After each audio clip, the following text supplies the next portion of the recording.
মাস আগে মহিষবাথানের যে আগে কালভার্টটা আছে ওখানে যে মা ডগিটা পেটের বাচ্চা নিয়ে 4 দিন ধরে অ্যাক্সিডেন্ট হয়ে জঙ্গলে পড়েছিল, কেউ হেল্প করেনি। আমি খাওয়া মানে শোনা মাত্রই খাওয়া ছেড়ে দিয়ে মানে খাচ্ছিলাম, শোনা মাত্র আমি সেগুলো ফেলে দিয়ে ওকে রেস্কিউ করতে যাই।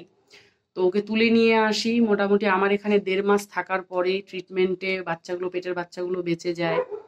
কিন্তু ও মানে প্যারালাইজডই আছে, এখনো হাঁটা শেখেনি। ওর এক্সরেও করিয়েছি আমি, কোনো হাড় ভাঙেনি, কিন্তু নিউরোলজিক্যাল ডিসঅর্ডার হয়ে গেছে, কোনো নার্ভ দেবে গেছে।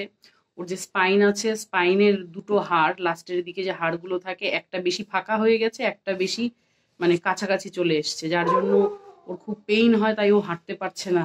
তো স্টিল প্যারালাইজড আছে। এবার যেহেতু বারবার হসপিটাল নিয়ে যেতে হয়, তো এখন যেহেতু পারবো, আর ডিসেম্বরের সিজন চলছে, কোন সময় ও ইনফেক্টেড হয়ে যাবে। আর এতটাই বাজে অবস্থা যে একবার ইনফেকশন হয়ে গেলে বাঁচানো একদম ইম্পসিবল। তাই হাজারো কষ্টের পরেও আমি আম, ওর ভ্যাকসিন নিয়ে এলাম, DHPPIL যে ভ্যাকসিনটা হয় নোভিভ্যাকের, ওটা আজকে নিয়ে এলাম, ওকে করে দেব।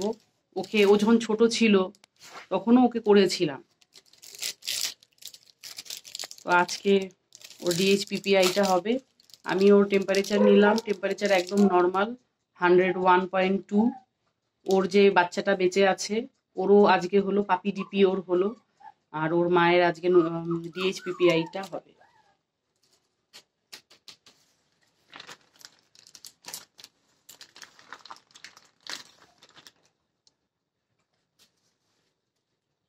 এই যে ক্যানিজেন DHPPIL।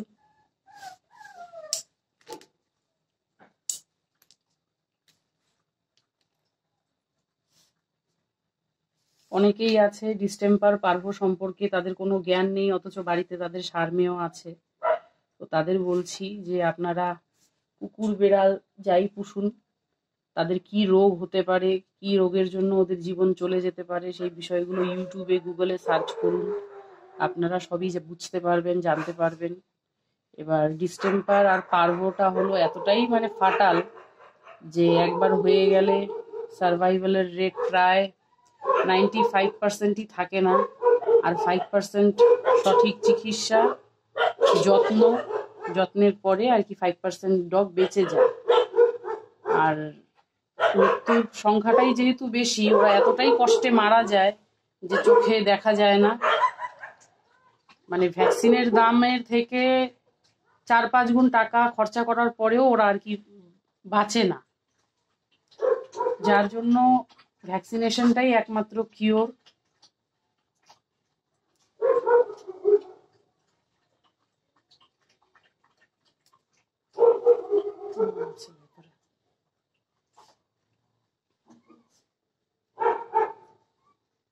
বছরে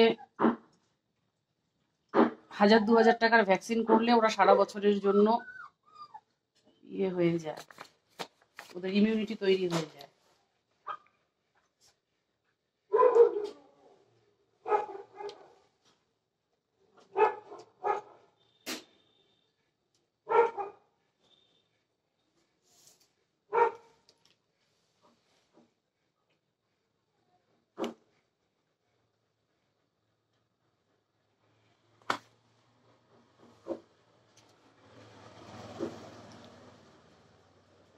ওই প্যারালাইজড মা ডগিটার আজকে ভ্যাকসিন হবে।